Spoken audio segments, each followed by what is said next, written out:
मेरा नाम नेकराम शर्मा और मेरा नांज मेरा गांव है, पंचायत भी है, तहसील करसोग, जिला मंडी।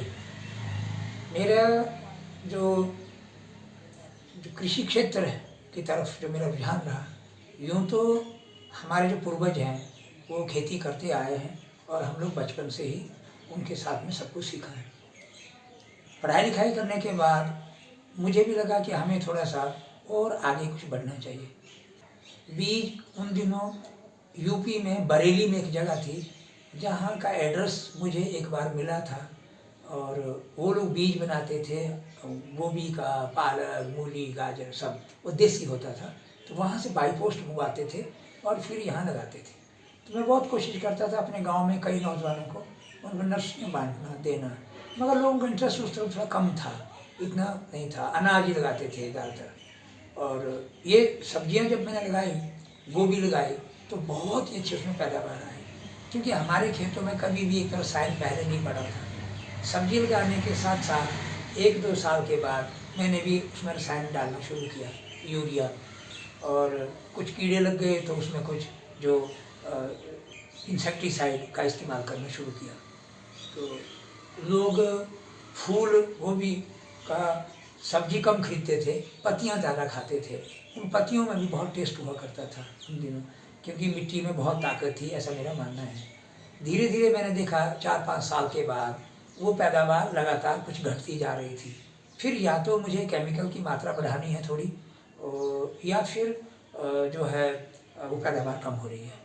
तो उसके चलते मैंने कई जगह कुछ प्रशिक्षण लिया, नॉन यूनिवर्सिटी में, कभी पालमपुर में भी। मुझे सीखने का बड़ा चाव था।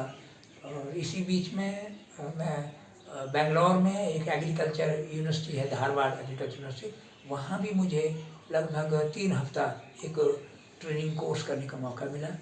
और उस बीच में एक नवरचना नाम का एक एनवायरनमेंट से रिलेटेड एक फोरम था पालमपुर में, तो वहाँ भी मैं जाता था, क्योंकि मैं अपने गांव में 1988 से लगातार गांव का जंगल कैसे बेहतर हो, जड़ी बूटियाँ हो उसमें। और हमारे वहाँ पर जंगलों में बहुत फ्लड आता था, क्योंकि ओवरग्रेजिंग होती थी, आग लगती थी। तो इन सब चीज़ों से हमने गांव के लोगों को अवेयर किया और उसमें ओवरग्रेजिंग नहीं होने दी, और कुछ कुछ हम लोग उसमें वन महोत्सव करते रहे, जिसके चलते 6 महीने में रिजल्ट आ गए कि जो फ्लड आते थे पहाड़ियों से वो आने बंद हो गए। तो ये मुहिम पूरी पंचायत में फैली। उसके बाद पूरी 30 किलो पैदावार तो मैंने देखा है बिना कुछ ज़्यादा किए। अच्छा जी, ठीक है। उसके साथ साथ इसमें होगा आपका रामदाना, सियूल, बिथू बोलते हैं जी, वो लाइन में लगेगा। वो भी उस 1 बीघा के अंदर कम से कम 30-35 किलो आसपास, जो मैंने अपना कोशिश किया, जो मेरा अपना मानना है, इतना तो वो निकल गया उसमें से रामदाना, बिथू। ठीक है। और उसके साथ साथ उसी में हमारा जो फलीदार जो जो, जो हमारा दलहनी है वो हम उसमें लगाते हैं, वो उसमें चढ़ जाता है ऊपर, क्योंकि ये आपस में मिला जुला होता है। तो उसकी जो इनकम है, जो दाल है, अगर हम लोग राइस मिल लगाते हैं तो मैंने देखा तो 10 से 15 किलो दाल आ जाती है वहाँ से।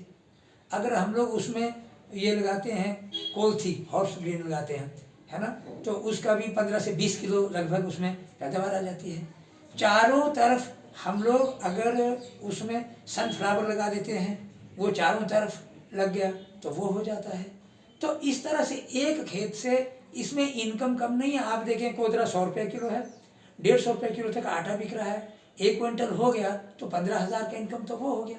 हमने कुछ भी नहीं किया उसमें, हमारा कोई बहुत बड़ा श्रम नहीं लगा। एक बार हमने उसका सोइंग किया, एक आध बार हमने उसमें से जो घास पात है वो निकाला, बाकी तो वो सब घास ही है, वो उसमें कोई दिक्कत नहीं है। और मिट्टी की सेहत उसमें बन रही है। दूसरी तरफ से आप देखेंगे हम लोग अगर एक जौ लगाते हैं, नंगा जो बहुत फाइबर वाला होता है, तो बहुत लोगों ने लगाना शुरू किया वो। और कुछ गेहूं में है, हमारी ट्रेडिशनल जो वैरायटी है, वो सोना मोती है, खपली गेहूं है, और ये अभी जो यहाँ हमारे पास एक गेहूं का बीज एक और भी हैं बीच में आए हैं के बीज, तो वो पैदावार अच्छी देते हैं, उनकी कीमत ज़्यादा है, वो रेट ज़्यादा मिलता है उसका। हम लोकल मक्की उगाते हैं, उसका रेट हमें ज़्यादा मिलता है, परंतु उसके साथ साथ जो पैदावार की बात होती है कम नहीं होता, उसके साथ मिश्रित 3, 4, 5 फसलें होती है। तो कुल मिला के जो एवरेज है वो कम नहीं होती है, जो हम लोग मोनोकल्चर कर रहे हैं उससे कम नहीं होती है एवरेज उसकी अच्छी एवरेज आ जाती है। कांगनी आप देख लो आज की डेट में 200 रुपये किलो बिक रही है। तो अगर उसमें से हम मक्की के बीज मक्की लगा दी, और 1 बीघा में अगर हम मक्की लगाते हैं, तो ये मुझे कुछ एग्जैक्ट तो नहीं, मैंने ऐसे मापा नहीं है पूरा, पर मेरा ये मानना है कि 1 बीघा में 1.5 क्विंटल के आसपास तो वो मक्की आ जाएगी। और बाकी का मक्की हमारी कहीं 1500 रुपये 1600 रुपये वो क्विंटल बिकती है, मगर यही मक्की हमारा 35-40 रुपये 50 रुपये तक बिकती है। तो वहाँ वो जो है मुकाबला हो रहा है।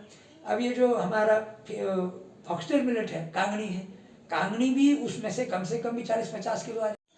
इसमें जहाँ सवाल आता है कि इससे इनकम क्या होगी, मेरा अपना ये मानना है कि इससे इनकम कम नहीं होगी, और इसकी इनकम को सिर्फ हम नगद पैसे के रूप में ना लें। इससे 2 तरह की इनकम है जो मुझे सीधा नजर आ रहा है। एक तो ये है, हम लोग लगाएंगे, ये मिश्रित खेती के रूप में होती है। हम लोग अगर मिलेट लगाते हैं खरीफ में, मक्की लगाते हैं, तो मक्की के साथ कावनी हो जाती है, मक्की के साथ हमारा एमेरेंथस हो जाता है, उसी बीच में होता है, उसके साथ हमारा दालें होती है, वो ये सब एक साथ मिक्स होता है और दूसरी फसल को कोई ये नुकसान नहीं देता। तो जहाँ एक चीज़ की पैदावार कम होती है, तो वहाँ 2, 3, 4, 5 चीज़ें जहाँ मिलाते हैं तो वो पैदावार वहाँ बैठ जाती है। दूसरा लाभ इसका ये है कि हमारा जो मिट्टी है उसको ज़्यादा नुकसान नहीं होता, ये अनाज मिट्टी को भी ज़्यादा चूसते नहीं हैं, बल्कि बलशाली बनाते हैं। तीसरा जो मुझे लगता है, जो बहुत बड़ा मैं समझता हूँ, कि ये जो पौष्टिक अनाज है, ये खाने से हमारा जो शरीर है, हम बीमार नहीं होंगे, हमारा दवा का खर्चा बचेगा, तो वो भी एक लाभ है। तो उस लाभ को हम नहीं आंकते। हमारा कितना खर्चा होता है, हम लोग बहुत सारा जो रासायनिक या दूसरा हम लोग खाते हैं, हमारे शरीर में जाता है, कहीं ना कहीं वो नुकसान मुझे लगता है कि ज़रूर होता होगा। जब हम लोग पूरी तरह से ये सब अनाज खाएंगे, प्राकृतिक तैयार किया हुआ कुछ चीज़ खाएंगे, हम मिलेट्स खाएंगे, तो हमारा शरीर अच्छा रहेगा, तो हमारा जो खर्चा है वो भी घटेगा, तो हमारी सेहत अच्छी रहेगी। तो सेहत अच्छी रहेगी तो हमारा दिमाग भी अच्छा काम करेगा, और हम लोग ज़्यादा जो आउटपुट है वो ज़्यादा आएगी।